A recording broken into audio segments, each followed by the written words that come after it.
आज के इस वीडियो में हम अपने पिछले वीडियो को कंटिन्यू करते हैं। पिछले वीडियो में हमने एक्सरसाइज 1.3 कंप्लीट करी थी। अगर आपने वो वीडियो अभी तक नहीं देखी है तो ऊपर आई बटन में इसका लिंक दिया हुआ है, वहां पर जाके आप एक्सरसाइज 1.3 कंप्लीट देख सकते हैं। अब हम स्टार्ट करते हैं आगे एक्सरसाइज 1.4। तो 1.4 एक्सरसाइज बहुत ही इंटरेस्टिंग और बहुत ही आसान एक्सरसाइज है। तो इसमें सबसे पहला जो क्वेश्चन आपकी स्क्रीन पर अभी फ्लैश हो रहा होगा, उसमें अगर आप ध्यान से पढ़ेंगे तो आपको करना क्या है कि विदाउट एक्चुअल डिवीजन, यानी बिना एक्चुअल डिवाइड किए आपको चूज करना है कि जो डेसिमल्स है वो टर्मिनेटिंग डेसिमल्स होंगे या नॉन टर्मिनेटिंग रिपीटिंग डेसिमल होंगे। क्योंकि यहाँ पर सभी पार्ट में रैशनल नंबर दिया हुआ है, इसलिए डेसिमल दो ही आ सकते हैं, या तो टर्मिनेटिंग डेसिमल आ सकता है या नॉन टर्मिनेटिंग रिपीटिंग आ सकता है। तीसरा डेसिमल होता है नॉन टर्मिनेटिंग नॉन रिपीटिंग, जो हमेशा इररेशनल नंबर में आता है, तो उसका यहाँ पर कोई भी केस नहीं बनता है। तो हमारे पास ऑप्शन सिर्फ क्या है कि टर्मिनेटिंग प्रूव करना है या नॉन टर्मिनेटिंग रिपीटिंग प्रूव करना है।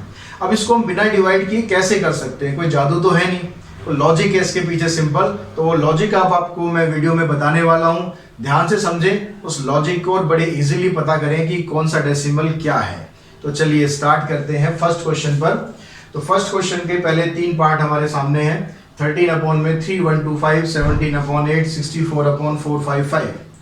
अब आप देखेंगे यहाँ पर, तो मैं यहाँ पर अगर इजीली पर्सनली बताऊं तो मैं इजीली बता सकता हूँ कि भाई ये टर्मिनेटिंग है, ये टर्मिनेटिंग है, ये नॉन टर्मिनेटिंग रिपीटिंग है।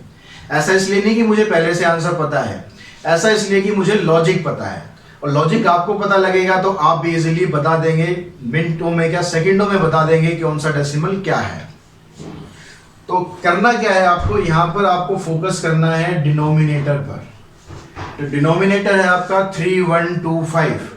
तो डिनोमिनेटर 3125 है, तो आपको इसके प्राइम फैक्टर फाइंड करने हैं। 3125 के प्राइम फैक्टर अगर आप फाइंड करेंगे तो 5 से डिवाइड किया 625, फिर 5 से डिवाइड किया 125, फिर 5 से डिवाइड किया 25, फिर 5 से किया, फिर 5 से किया। तो आप यहाँ पर देख रहे हैं जो 5 आ रहा है वो कितनी बार आ रहा है उसको आप काउंट करेंगे। तो 5 को जब आप काउंट करेंगे तो यहाँ देखेंगे 5 आ रहा है आपके पास 5 टाइम्स। अब कैसे पता चल रहा है कि हमें ये टर्मिनेटिंग है? तो डिनोमिनेटर में अगर आपके पास प्राइम फैक्टर 2 आता है या 5 आता है, कौन कौन सा आता है? 2 आता है या 5 आता है, या ये दोनों आ जाते हैं, तो डेसिमल हमेशा टर्मिनेटिंग आएगा। तो इसको आपको लिखना कैसे है, यहाँ पर दिखाएंगे, because it's denominator is in the form, its denominator is in the form 2 raised to power m 5 raised to power n, where m and n are whole numbers. m and n are whole numbers, therefore decimal is terminating. तो इस तरह से आपको इसको दिखाना है, बस solve नहीं करना है। डेसिमल आपने बता दिया कि टर्मिनेटिंग है, तो बस आपको इतना ही बताना है। तो लॉजिक आपको समझ में आया यहाँ पर। अच्छा, ये दूसरी एक चीज आप यहाँ नोटिस करेंगे, मैंने यहाँ लिखा है 2 raised to power m 5 raised to power n, लेकिन यहाँ तो 2 है ही नहीं, तो 2 यहाँ पर नहीं है, तो दैट मीन्स m की पावर यहाँ पर, m की जो वैल्यू है वो यहाँ पर 0 है, क्योंकि ये m और n दोनों होल नंबर हो सकते हैं। n की वैल्यू यहाँ पर 5 है और m की वैल्यू 0 है। तो आपको बस ये देखना है कि डिनोमिनेटर में 2 आए या 5 आए या ये दोनों आ जाए, इनके अलावा और कुछ नहीं आना चाहिए, नहीं तो गड़बड़ हो जाएगी। गड़बड़ मीन्स नॉन टर्मिनेटिंग रिपीटिंग हो जाएगा फिर। अब सेकंड वाला केस हम देखते हैं, वो आप इजीली बता देंगे ऐसे ही। तो 17/8, 8 के प्राइम फैक्टर करेंगे, ये आ गया 17/2 raised to power 3। अब यहाँ पर आप देख रहे हैं कि 2 की पावर 3 आ गया, यहाँ 5 नहीं है, तो 5 की पावर यानी 0 है। तो इसमें भी आप यही लॉजिक लिखेंगे और दिखा देंगे डेसिमल इसका टर्मिनेटिंग है। तो बहुत आसान होता है पता करना कि डेसिमल टर्मिनेटिंग है या नहीं है। अगर आप यहाँ पर देखते हैं थर्ड पार्ट में, तो यहाँ पर 455 है। 455 के अगर आप फैक्टर करते हैं तो फैक्टर करने पर आप देखेंगे ये फैक्टर आ गए 64/5 7 and 13।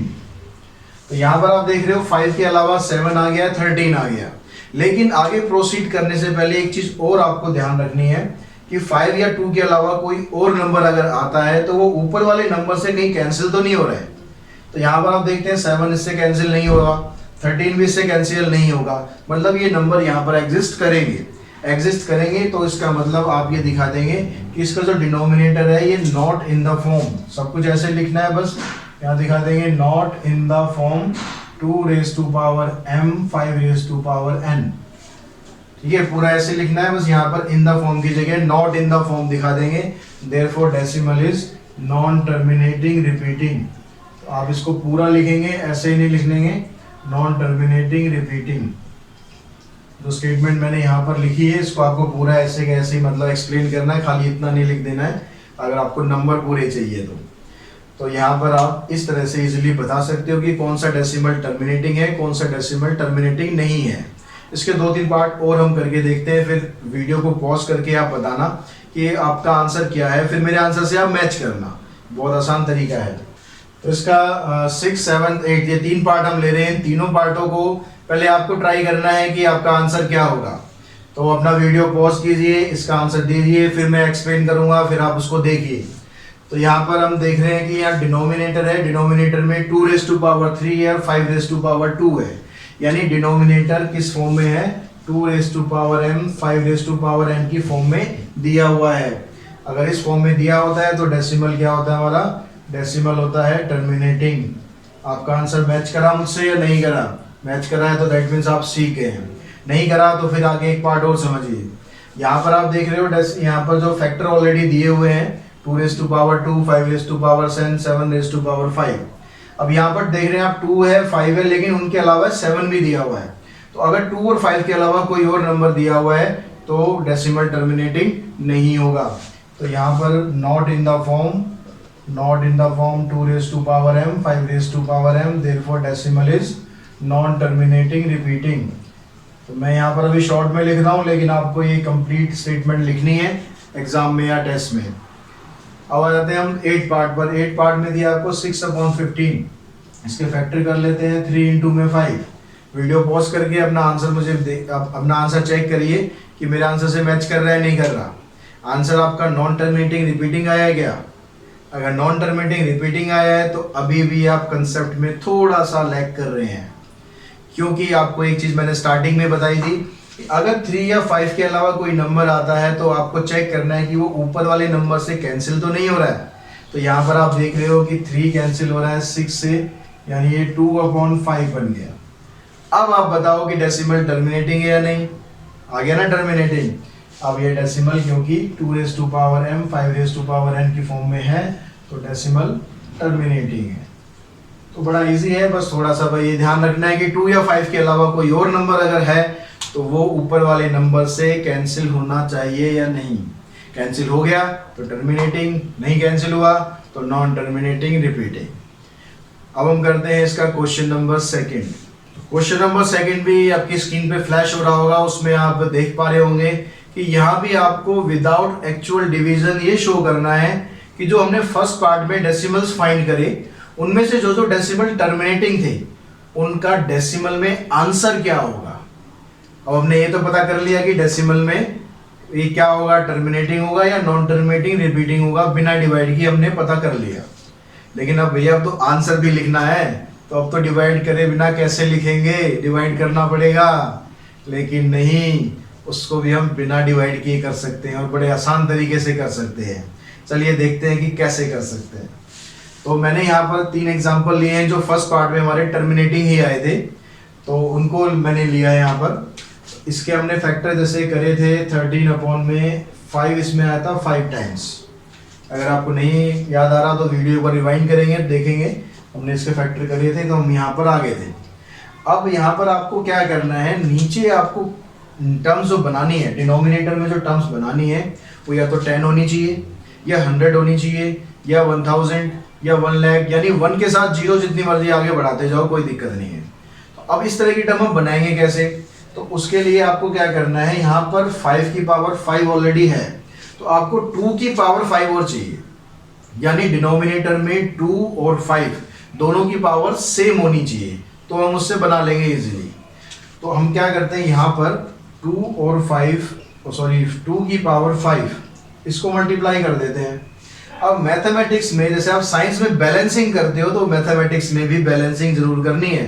अगर आप अपनी तरफ से कुछ भी ऐड कर रहे हो तो सब्ट्रैक्ट करना है, सब्ट्रैक्ट कर रहे हो तो ऐड करना है, मल्टीप्लाई कर रहे हो तो डिवाइड करना है, डिवाइड कर रहे हो तो मल्टीप्लाई करना है। तो बैलेंसिंग जरूर करनी है। तो यहाँ बैलेंसिंग कैसे कर देते हैं हम, जो नंबर हमने मल्टीप्लाई नीचे किया वही नंबर हमने ऊपर भी मल्टीप्लाई कर दिया। ऊपर वाला नंबर तो हम सॉल्व कर लेंगे, 13 इंटू में ये 2 की पावर 5 32 हो जाएगा। नीचे आप देख रहे हो दोनों का बेस डिफरेंट है, पावर सेम है।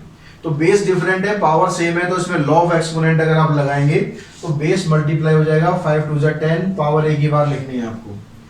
ऊपर मल्टीप्लाई किया, 13 2 26, 13 3 39, 39 और 2 41। अब 10 की पावर 5 मतलब नीचे होगी आपके पास 5 जीरो। अब नीचे अगर जीरो आ जाए एक के साथ तो डिवीजन करना कितना आसान है, वो तो आपने 7th क्लास में सीख ही लिया होगा। नीचे 5 जीरो है तो यानी डेसिमल 5 प्लेस इधर जाएगा, तो 1 2 3 4 5 डेसिमल, आंसर आएगा 0.00416।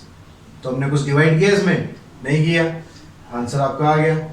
ऐसे हम यहाँ पर देखते हैं, तो यहाँ पर आप क्या करेंगे, 23 फैक्टर ऑलरेडी दिए हुए हैं आपको। अब 2 की पावर 3 है, 5 की पावर 2 है, तो 5 की पावर 1 कम है 2 से, तो हम क्या करते हैं यहाँ पर 2 की पावर 3 5 की पावर 2, भाई 5 की पावर 1 से मल्टीप्लाई कर दिया। ऊपर हमने नहीं लिखी पावर, दैट मीन्स वो 5 की पावर 1 होती है। ऊपर भी मल्टीप्लाई कर दिया, मल्टीप्लाई करेंगे 5 3 15, 5 2 10 और 11। नीचे हो गया 2 की पावर 3 और 5 की पावर 3 मतलब 10 की पावर 3। 10 की पावर 3 मतलब नीचे हो गई 3 जीरो। अब 3 जीरो हो गई तो डेसिमल 3 प्लेस 1 2 3 डेसिमल और 0, आंसर आ गया 0.115। तो कितना आसान है निकालना। अब यहाँ पर 9th में आ जाते हैं, 35/50, 50 के फैक्टर करेंगे, 5 इंटू 5 इंटू में 2, 5 2 बार आ रहा है, 2 एक बार आ रहा है, तो एक बार 2 और बढ़ा लेते हैं हम, तो 35 5 की पावर 2 हो गया, 2 की पावर 1, एक 2 और मल्टीप्लाई कर दिया, ऊपर भी नीचे भी 70, 5 की पावर 2 10 की पावर 2 और सॉरी 2 की पावर 2। अब यहाँ दोनों को मल्टीप्लाई करेंगे तो ये हो जाएगा 10 की पावर 2। 10 की पावर 2 मतलब 2 जीरो, 2 जीरो का मतलब डेसिमल 2 प्लेस के बाद यानी 07.0। तो बड़े इजीली आप बिना डिवाइड किए भी जादू से बता सकते हैं, जादू कह सकते हो, ट्रिक कह सकते हो, कॉन्सेप्ट कह सकते हो, जो आपका मन कहे, लेकिन सीखना जरूर है कि आपको कैसे करना है, ताकि आप इजीली ये एग्जाम में अपने क्वेश्चन कर सकें। अब इसका क्वेश्चन नंबर 3 रह जाता है, उसको डिस्कस कर लेते हैं। क्वेश्चन नंबर 3 में आपको कुछ रियल नंबर के डेसिमल एक्सपेंशन दिए हुए हैं। तो डेसिमल एक्सपेंशन में आपको पहले तो कैटेगराइज करना है कि कौन सा नंबर रैशनल है और कौन सा इररेशनल है। अगर नंबर रैशनल है तो उसका डिनोमिनेटर के प्राइम फैक्टर्स के बारे में आप क्या कह सकते हो, ये आपको बताना है। जैसा कि क्वेश्चन आपको स्क्रीन पर फ्लैश हो रहा होगा।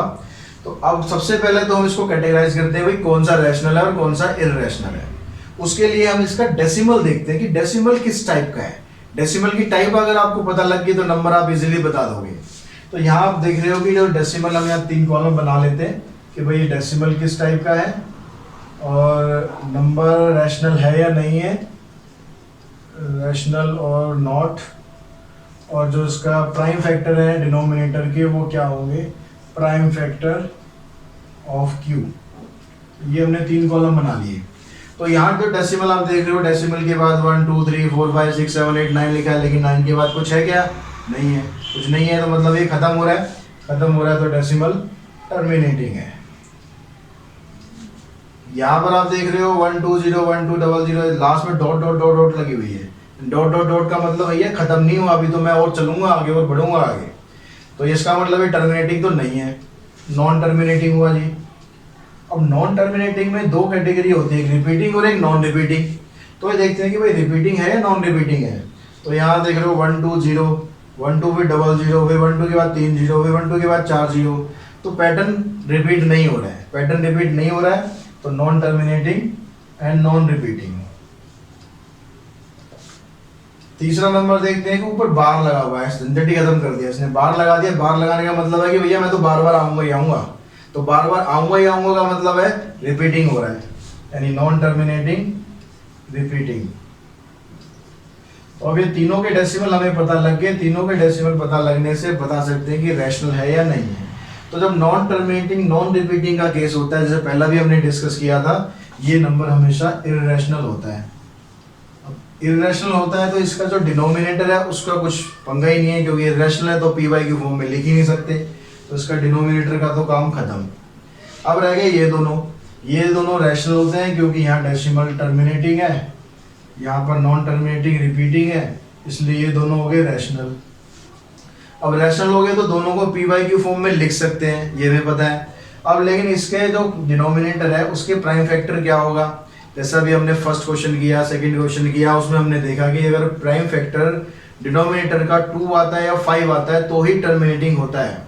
तो इसका डिनोमिनेटर किस फॉर्म में होगा, in form of 2m 5n, यानी इसके डिनोमिनेटर में 2 आएगा और 5 आएगा, इसके डिनोमिनेटर में ये इस फॉर्म में नहीं होगा, not in the form 2m 5n। या आप सिंपली कह सकते हो कि इसके डिनोमिनेटर में 2 और 5 आएगा, इसके डिनोमिनेटर में 2 और 5 के अलावा और भी कुछ आ सकता है। ये नहीं कि 2 और 5 नहीं आएगा, वो भी आ सकता है, लेकिन उसके अलावा भी कुछ और भी आ सकता है। तो सिंपल हम अगर ऐसे लिख दें कि नॉट इन द फॉर्म, तो सारा झंझट ही खत्म। तो इस तरह से इस वीडियो में आपको मैंने 1.4 कंप्लीट करा दी है और पूरी हमारी सीरीज कंप्लीट हो गई है फर्स्ट चैप्टर की। तो उम्मीद है कि आप ये पूरी प्लेलिस्ट बड़े ध्यान से देखेंगे, समझेंगे चैप्टर की बारीकियां एक एक। कोई प्रॉब्लम होती है, कोई डाउट होता है, कोई क्वेश्चन होता है, कोई सजेशन होता है, तो आप मुझे कमेंट बॉक्स में ज़रूर कमेंट करें। अगर अच्छा लगता है तो वीडियो को लाइक करें, अच्छा नहीं लगता है तो डिसलाइक करें, लेकिन जो भी करें उसका रीज़न भी आप मुझे कोशिश करें सजेशन बॉक्स में या कमेंट बॉक्स में ज़रूर मुझे दें, ताकि हम अपनी वीडियोस को और बेहतर कर सकें। आप सबका सपोर्ट अगर साथ है तो हम बहुत आगे तक इस चैनल को लेके जा सकते हैं। तो चैनल को सब्सक्राइब कीजिए और अपना सपोर्ट देते रहिए। Thanks to all of you.